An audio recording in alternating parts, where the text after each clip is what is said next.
GK GK history GK history मध्यकालीन भारतीय इतिहास के अंतर्गत आज हम लोग गुलाम वंश से संबंधित 25 महत्वपूर्ण सवालों को देखेंगे। ये सवाल वे सवाल हैं जो निश्चित रूप से विभिन्न प्रतियोगी परीक्षाओं के लिए काफी उपयोगी साबित हो सकते हैं। तो आइए हम प्रारंभ करते हैं मध्यकालीन भारतीय इतिहास के जीके के अंतर्गत गुलाम वंश से संबंधित 25 महत्वपूर्ण सवालों को। तो हमारे सामने प्रथम सवाल है गुलाम वंश, जिसे मामलूक वंश, इलवारी तुर्क वंश या आदि तुर्क वंश के नाम से भी पुकारा जाता है, के संस्थापक कौन था। तो हमारे सामने प्रथम सवाल है गुलाम वंश, जिसे कि मामलूक वंश, इलवारी वंश, आदि तुर्क वंश इत्यादि नामों से भी जाना जाता है। तो हमारा प्रथम सवाल इसी गुलाम वंश से संबंधित है। हमारा प्रथम सवाल है कि गुलाम वंश का संस्थापक कौन था। महमूद गजनबी, इल्तुतमिश, कुतुबुद्दीन ऐबक और मोहम्मद गोरी।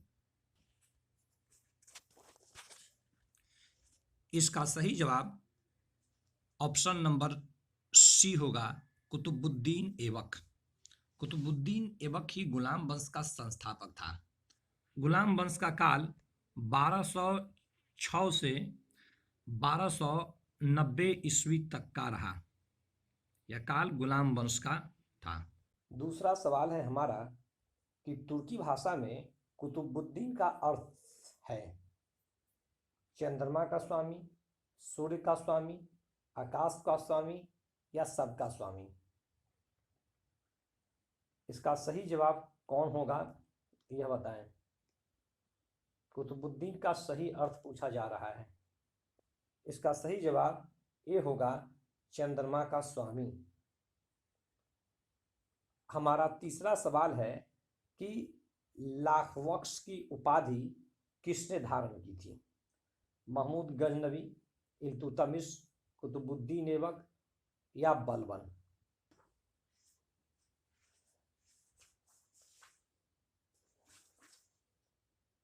इसका सही जवाब सी होगा, कुतुबुद्दीन ऐबक। कुतुबुद्दीन ऐबक ने ही लाखवक्स की उपाधि धारण की थी और उसे यह उपाधि इतिहासकार मिनहाज उस सिराज ने दी थी। चौथा सवाल है हमारा कि प्रथम स्वतंत्र तुर्की राज्य का संस्थापक कौन था। कुतुबुद्दीन ऐबक, इल्तुतमिश, अलाउद्दीन खिलजी या बलबन।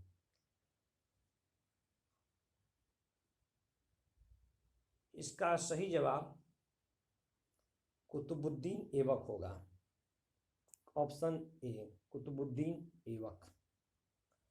पांचवा सवाल है हमारा कि कुतुबुद्दीन ऐबक को मलिक की उपाधि किसने दी। मोहम्मद गोरी, इल्तुतमिश, मिनहाज उस सिराज या बलबन। किसने दी। सही जवाब ए होगा, मोहम्मद गोरी। मोहम्मद गोरी ने कुतुबुद्दीन ऐबक को मलिक की उपाधि से नवाजा था। हुआ यह था कि कुतुबुद्दीन ऐबक गुलाम था और उसे दास के रूप में मोहम्मद गोरी ने खरीदा था, लेकिन बहुत जल्द वह उसकी योग्यता से प्रभावित होकर उसने उसे मलिक की उपाधि से विभूषित किया।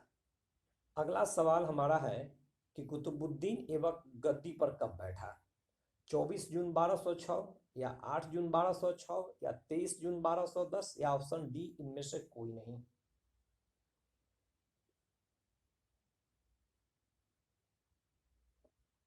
इसका सही जवाब ए होगा, कुतुबुद्दीन ऐबक गद्दी पर 24 जून 1206 ईस्वी को बैठा था। ऐसा ज्ञात होता है कि गद्दी पर बैठने के समय उसने न तो अपने नाम के सिक्के जारी किए थे, न अपने नाम का खुतबा पढ़वाया था और उसका नाम उन सुल्तानों की सूची में भी नहीं था जिसका नाम शुक्रवार के खुतबे में पढ़ा जाता है। क्वेश्चन नंबर 7, कुतुबुद्दीन ऐबक की राजधानी थी लाहौर में, दिल्ली में, अजमेर में, पिथौरागढ़ में। मतलब कि कुतुबुद्दीन ऐबक ने अपनी राजधानी कहाँ स्थापित। इसका सही जवाब लाहौर में। कुतुबुद्दीन ऐबक ने अपनी राजधानी लाहौर में स्थापित की थी। क्वेश्चन नंबर 8, गोरी की मृत्यु के पश्चात उसके साम्राज्य के 3 दावेदार कौन कौन थे? ऑप्शन जरा ध्यान से देखें और सवाल भी ठीक से समझें कि गोरी की मृत्यु के पश्चात उसके साम्राज्य के 3 दावेदार कौन कौन थे?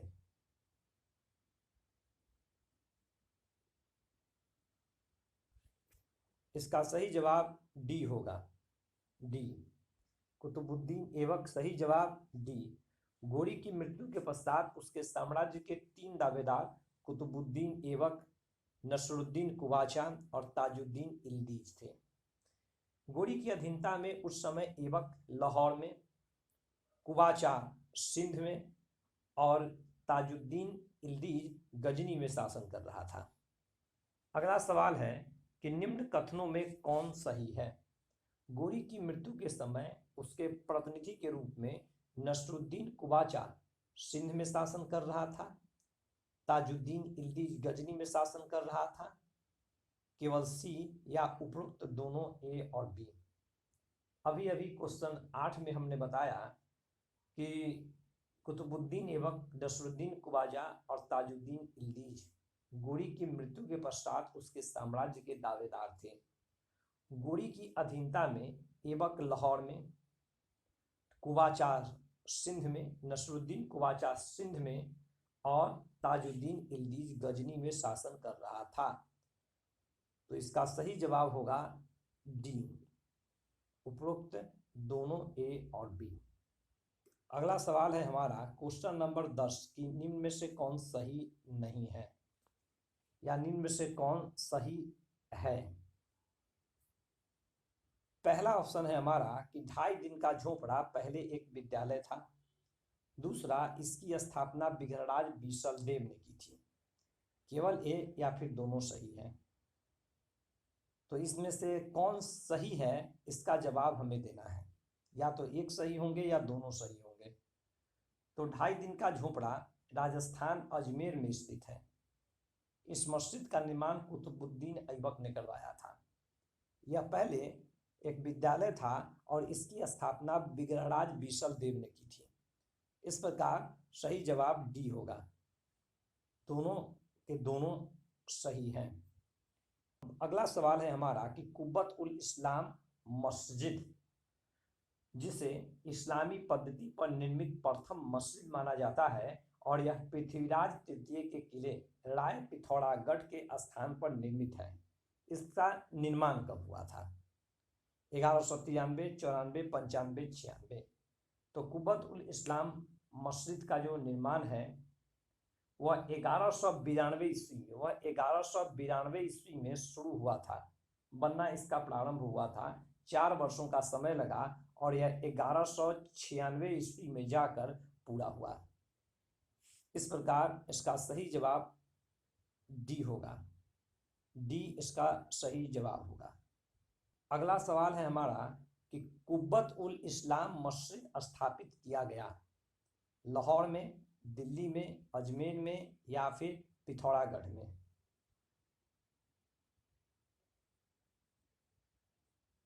कुब्बत उल इस्लाम मस्जिद जो इस्लामी पद्धति पर निर्मित प्रथम मस्जिद मानी जाती है, यह दिल्ली में कुतुब मीनार के पास स्थित है, इसलिए सही जवाब बी होगा। अगला सवाल है क्वेश्चन नंबर 13 कि 2.5 दिन के झोपड़ा का निर्माण कब हुआ था? 1193, 1194, 1195, 1196। तो 2.5 दिन का झोपड़ा जो कि राजस्थान अजमेर में स्थित है, इसका निर्माण कुतुबुद्दीन ऐबक के द्वारा 1192 ईस्वी में प्रारंभ हुआ था और यह 1199 ईस्वी में जाकर यह पूरा हुआ था। इस दृष्टि से देखें तो क्वेश्चन ए भी गलत है, बी भी गलत है, सी भी गलत है और डी भी गलत है। सही जवाब 1199। क्वेश्चन नंबर 14 हमारा अगला सवाल, 2.5 दिन का झोपड़ा कहाँ स्थित है? लाहौर में, दिल्ली में, अजमेर में, पिथौरागढ़ में? तो 2.5 दिन का झोपड़ा राजस्थान के अजमेर में स्थित है, इसलिए सवाल ऑप्शन सी सही होगा। क्वेश्चन नंबर 15, कुतुब मीनार का निर्माण कार्य किसने प्रारंभ करवाया? इल्तुतमिश ने, मोहम्मद गोरी ने, कुतुबुद्दीन ऐबक ने या तुगरिल बेग ने?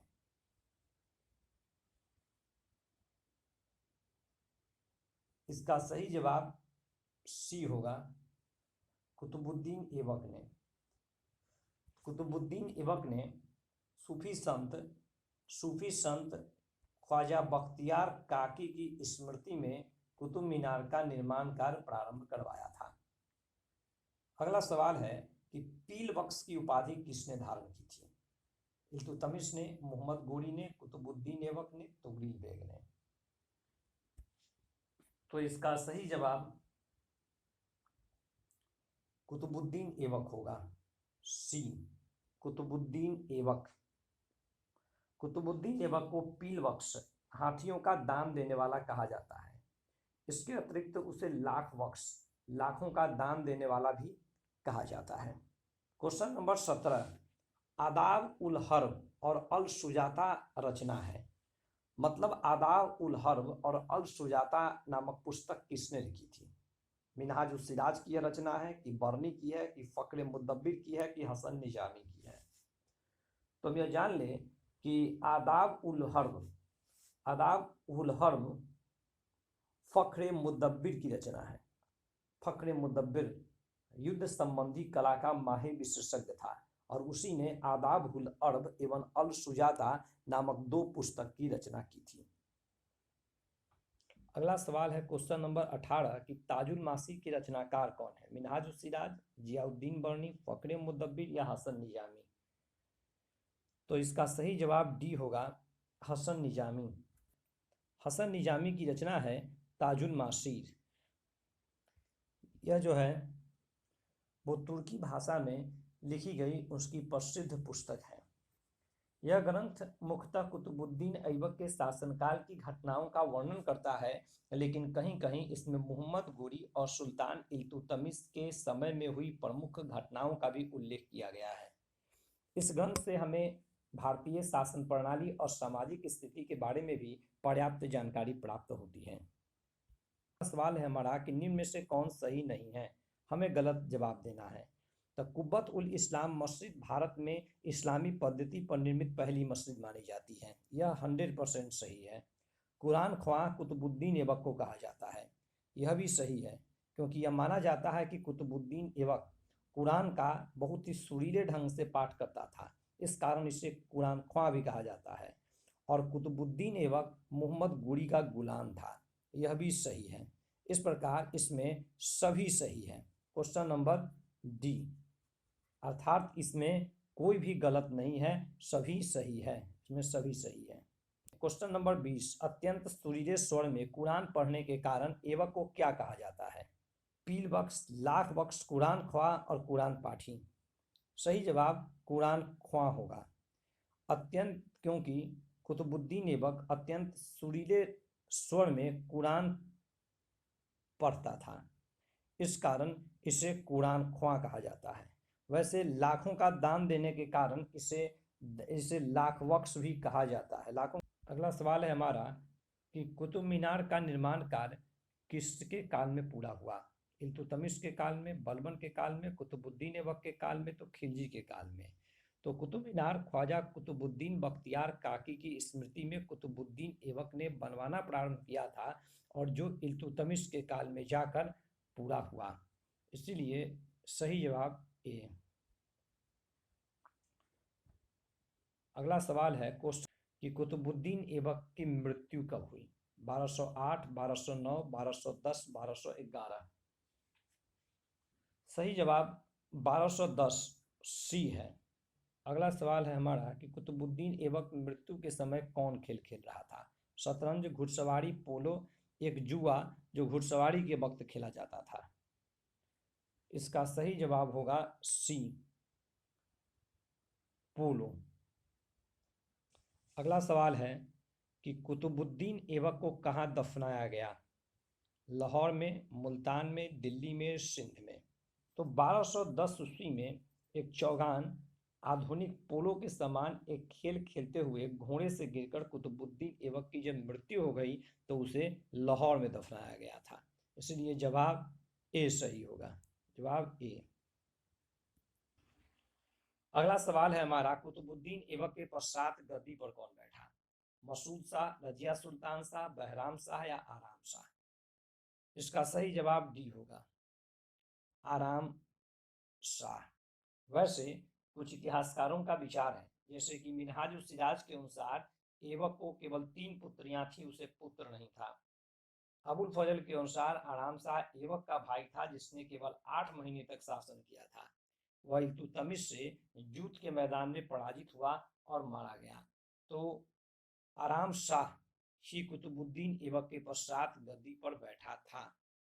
ऐसे ही कई महत्वपूर्ण जानकारी के साथ हम आपके पास समय समय पर उपस्थित होते रहेंगे। इसके लिए जरूरी है कि आप हमारे चैनल हिस्टोरिका ट्रिपल टी को सब्सक्राइब कर लें और बेल आइकन को भी दबा लें। धन्यवाद।